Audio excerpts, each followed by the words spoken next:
Buenos días, hermanos, bienvenidos al culto virtual de la Iglesia Bautista Misa en Cristo. Espero que todos estén muy bien. Muchos saludos a todos. Vamos a orar antes de continuar.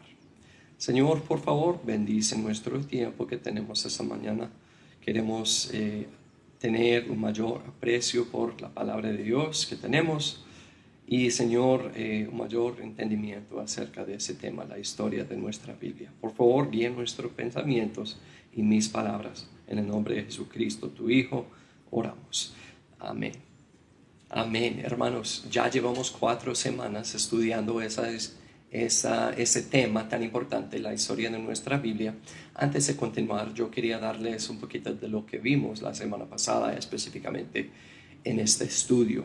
Vimos que Erasmo era crítico del Papa y muchas cosas dentro de la Iglesia Católica.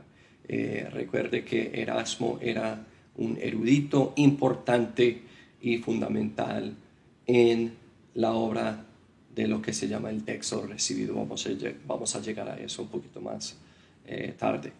Él deseó que todos tuvieran la palabra de Dios. Rechazó los textos alejandrinos, como por ejemplo el Vaticano, entre otros textos menores. Él fue el primero a publicar una compilación de los manuscritos antiguos fieles en un texto griego impreso del Nuevo Testamento, conocido como el texto recibido.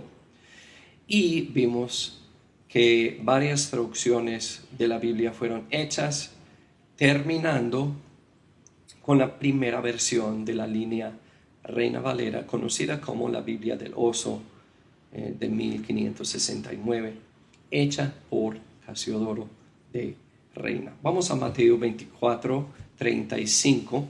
Vea lo que dice la palabra de Dios antes de continuar con nuestro estudio.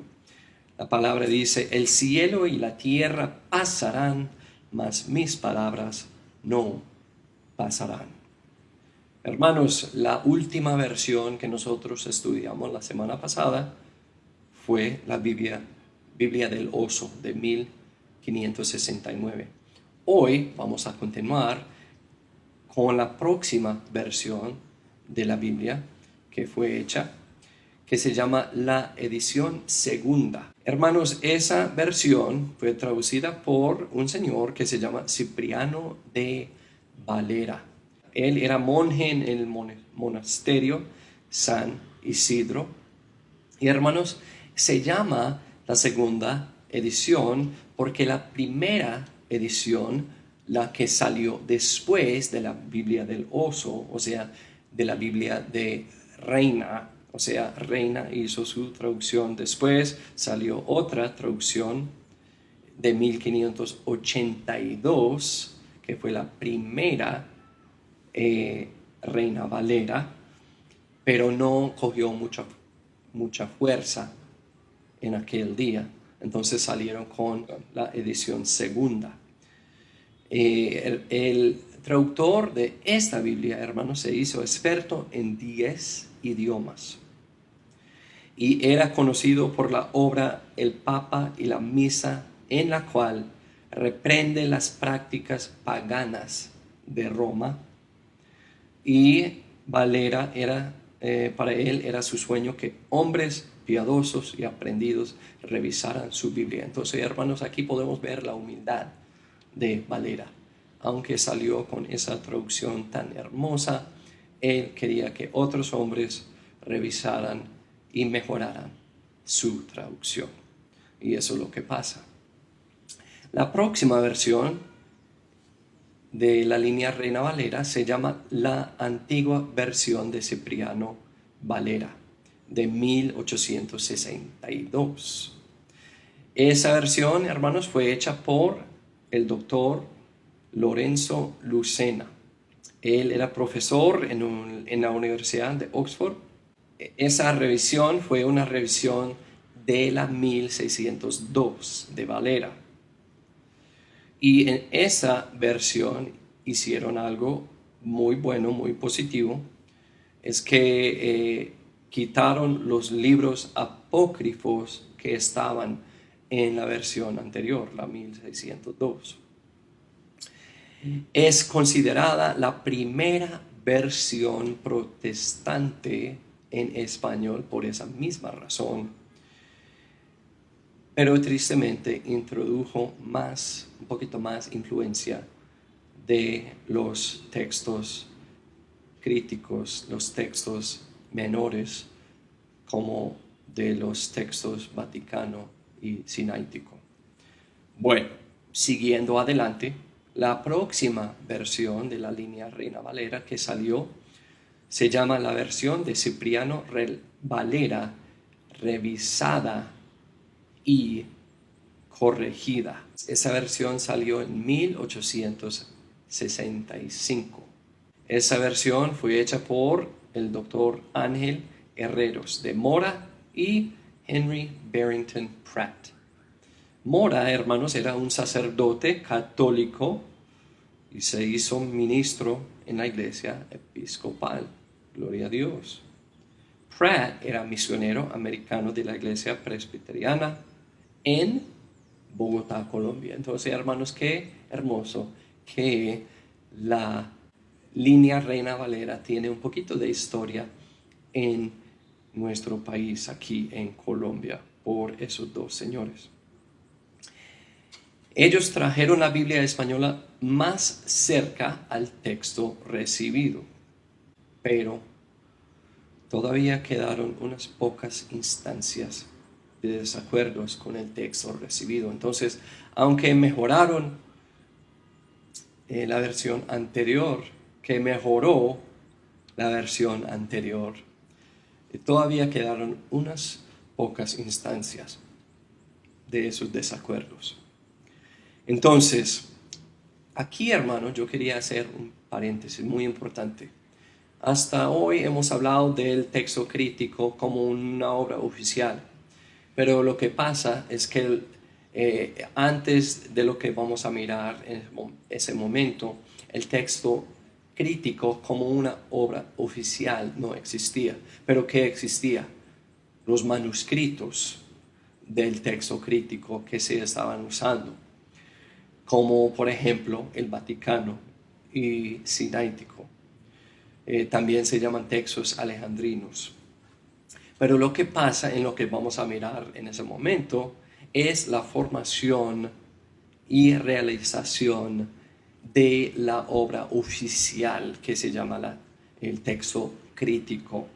Entonces vamos a mirar a los dos hombres que lo hicieron. Brooke Foss Westcott y Fenton John Anthony Hort.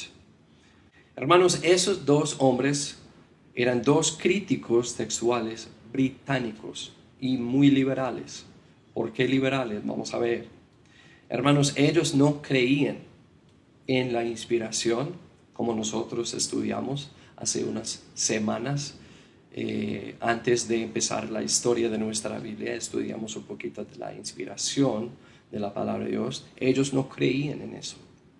No creían en la preservación de la palabra de Dios tampoco. Ellos creían que la Biblia debería ser tratada como cualquier otro libro. Hermanos, qué falta de respeto. Qué falta de respeto. La Biblia no es como cualquier otro libro. La Biblia es el libro de Dios. Ellos también creían que todos eran hijos de Dios, no solamente los salvos, o sea, los convertidos. Ellos eran evolucionistas. Hermanos, no creían tampoco en la resurrección física de Cristo. Entonces, hermanos, ustedes me dicen, ¿cómo vamos a tener a dos hombres eruditos, teólogos, traductores de la palabra de Dios? ¿Cómo vamos a entregarles a esos dos hombres la obra tan importante de manejar los manuscritos de la palabra de Dios?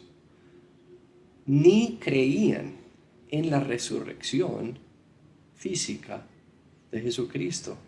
Entonces, para mí, hermanos, por ese punto ahí, si ellos no creían en la resurrección física de Jesucristo, no eran ni creyentes. O sea, entonces lo que tenemos son unos teólogos incrédulos que tienen la responsabilidad y carga de manejar los manuscritos de la palabra de Dios. Qué triste. Y solamente estamos pidiendo problemas con esa situación.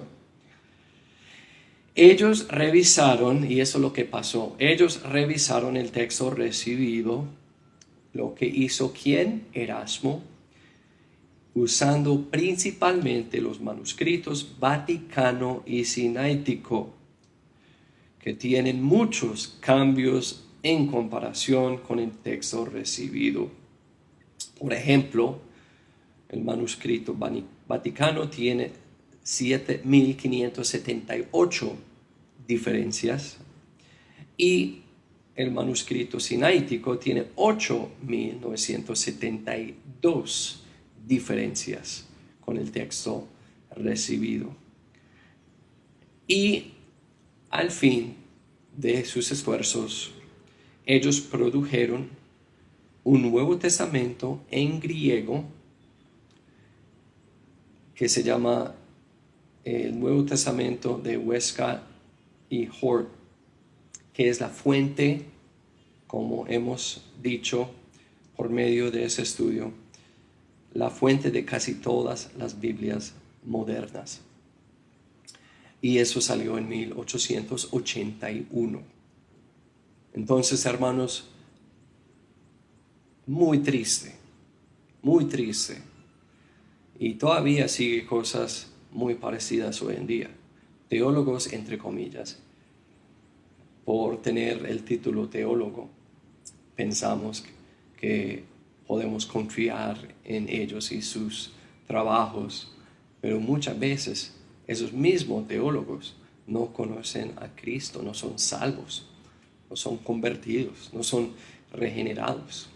Entonces, eso es la situación de Westcott y Hort y el texto crítico oficial que ellos escribieron e hicieron, que ha hecho tanto daño, y eso se ve en la gran, sino todas, mayoría de las Biblias modernas que existen hoy en día. Bueno, hermanos, entonces eso un poquito de la historia, pero antes de terminar, yo quería darles otros ejemplos. Ustedes saben que en ese estudio hemos terminado con ejemplos bíblicos de los cambios, porque es una cosa hablar de las diferencias y señalar a ciertas Biblias por tener errores y todo eso, pero es otra cosa ver las mismas cosas, los mismos cambios de esas Biblias. Entonces vamos a continuar y mirar a unos ejemplos bíblicos. Primero, después de mirar esta diferencia en la palabra de Dios, uno se preguntaría, ¿es una salvación que tenemos basada en las obras? Vamos a Primera de Pedro, capítulo 2, versículo 2. Vean lo que dice aquí, en la Reina Valera Gómez, la Biblia que nosotros usamos.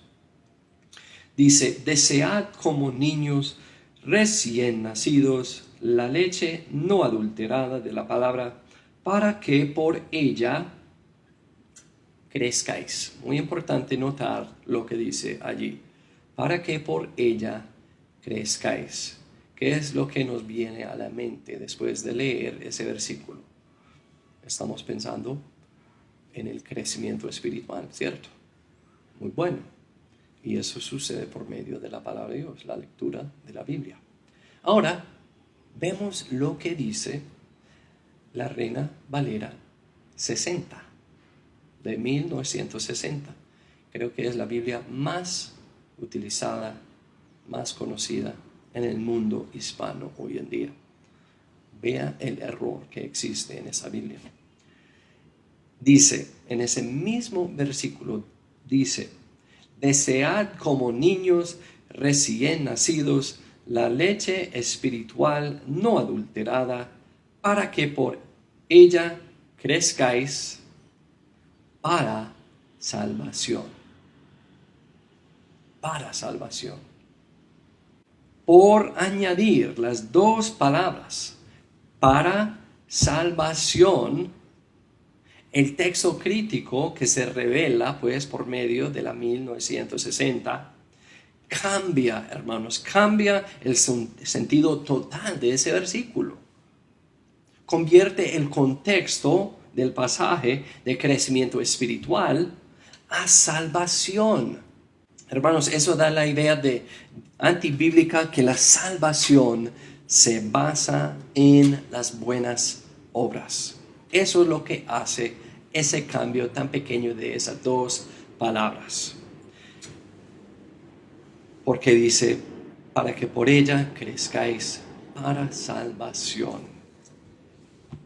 Me imagino que para ellos que confían en esos cambios y que utilizan esa versión, necesitamos repasar lo que dice Efesios 2, 8 y 9. Dice, porque por gracia sois salvos por medio de la fe, y esto no de vosotros, pues es don de Dios, no por obras, para que nadie se gloríe. Entonces, hermanos, nosotros no somos salvos por la lectura de nuestras Biblias. Nosotros somos salvos por creer en Jesucristo como nuestro único Salvador y Redentor. Pero el cambio de la 60 dice que por la lectura nosotros crecemos para salvación. Un error muy grave, muy grave. Entonces parece que es una salvación basada en las obras, el versículo que contiene la 60. Ahora, después de mirar ese cambio, esa diferencia, nos preguntaríamos lo siguiente: ¿el acontecimiento de David y Goliat es mentira? Eso es lo que uno pensaría después de ver esa diferencia. Vamos a mirarlo. Vamos a 2 Samuel, capítulo 29, versículo 19. Y hubo guerra otra vez en Gob contra los filisteos, en la cual Elhanán, hijo de Jaire Orejim de Belén, mató al hermano de Goliat Geteo, el asta de cuya lanza era como un rodillo de telar.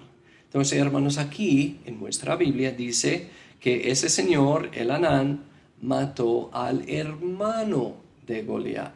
Ahora, y eso tiene sentido, ¿cierto? Porque nosotros sabemos quién mató a Goliat. ¿Quién? David. Todos aprendimos eso de niños, ¿cierto? En la escuela dominical. Ahora, veamos lo que dice la 60, la 1960, en el mismo versículo. Segundo Samuel 21, 19. Vea lo que dice. Hubo otra vez guerra en Gob contra los filisteos, en la cual Elhanán, hijo de Jaire Orejim de Belén, mató a Goliat Geteo, el asta de cuya lanza era como el rodillo de un telar. Hermanos, aquí tenemos una diferencia que cambia todo. Hermanos, por quitar las dos palabras al hermano que contiene la Reina Valera Gómez y no la 60, el texto crítico que se revela por medio de la 60 crea confusión total y cambia el relato tan milagroso de David y Goliat. Hermanos, según 1 Samuel 17, fue el joven David, no Elhanán. Fue el joven David quien mató a Goliat y no el Anán. Pero hermanos, parece que según la 60, el acontecimiento de David y Goliat es una mentira, porque ese versículo dice que David no mató a Goliat, sino ese señor que se llama el Anán. Una contradicción, un cambio que solamente crea confusión. Eso es lo que hace la 60. Ahora vamos a mirar el último cambio. El último cambio. Y después de verlo, nos vamos a preguntar: ¿deberíamos venerar a María? Vamos a Isaías 7. Isaías 7:14. Vea lo que dice. En la Reina Valera Gómez, la Biblia que nosotros usamos, dice: por tanto, el Señor mismo os dará señal. He aquí, una virgen concebirá y dará a luz un hijo y llamará su nombre Emmanuel. Entonces dice una palabra clave aquí en ese versículo, hablando de la mamá, la mujer que iba a dar luz al Mesías, a Jesucristo. Dice: una virgen concebirá. Ahora vemos lo que dice el texto crítico por medio de la Reina Valera 60. Isaías 7:14, el mismo versículo dice: por tanto, el Señor mismo os dará señal. He aquí, la virgen concebirá y dará a luz un hijo y llamará su nombre Emmanuel. Hermanos, por cambiar la palabra una a la palabra la 60 da más énfasis en la mujer, María, en vez de poner el énfasis en el hecho de la virginidad de ella. Eso, obviamente, hermanos, lógicamente guía a la veneración antibíblica de María. Y eso va totalmente en contra de la Escritura. Por cambiar una a la palabra la, porque después de escuchar la Virgen, empezamos a pensar que María es la Virgen escogida de Dios, la Madre de Dios. Y por eso obviamente deberíamos venerarla, honrarla. Ella es mediadora, ¿cierto? Porque por medio de la Virgen vino Jesucristo al mundo. Pero hermanos, es un cambio, es una mentira y no debe estar allí. Es antibíblica y da razón por lo que se hace en la Iglesia Católica hoy en día, que es totalmente antibíblico. Hermanos, vamos a 1 Timoteo. Sabemos que es antibíblico porque da la idea de que deberíamos venerar a María. 1 Timoteo 2:5. Vea lo que dice. 1 Timoteo 2:5. Dice: porque hay un solo Dios y un solo mediador entre Dios y los hombres, Jesucristo, hombre. Entonces, la Virgen no es mediadora entre el hombre y Dios. Hay un solo mediador y Él es Jesucristo, el Hijo de Dios. Entonces, hermanos, hemos visto un poquito más historia de nuestra Biblia y hemos visto otros ejemplos graves de cambios que se han hecho en las Biblias modernas que van en contra a lo que debe estar en la palabra de Dios. Hermanos, vamos a orar para terminar. Señor, muchas gracias por esta mañana la oportunidad que nos ha dado para mirar y estudiar ese tema un poquito más. Por favor, ayude a todos a tener un mayor aprecio por la palabra de Dios y entendimiento por ese tema tan importante de nuestra Biblia, y aprovechar de la oportunidad que tienen en nuestra iglesia para tener una Biblia preservada de la Biblia, de la palabra de Dios. Señor, por favor, bendice a todos. En el nombre de Jesucristo, tu Hijo, oramos. Amén. Amén, hermanos. Que Dios los bendiga ricamente.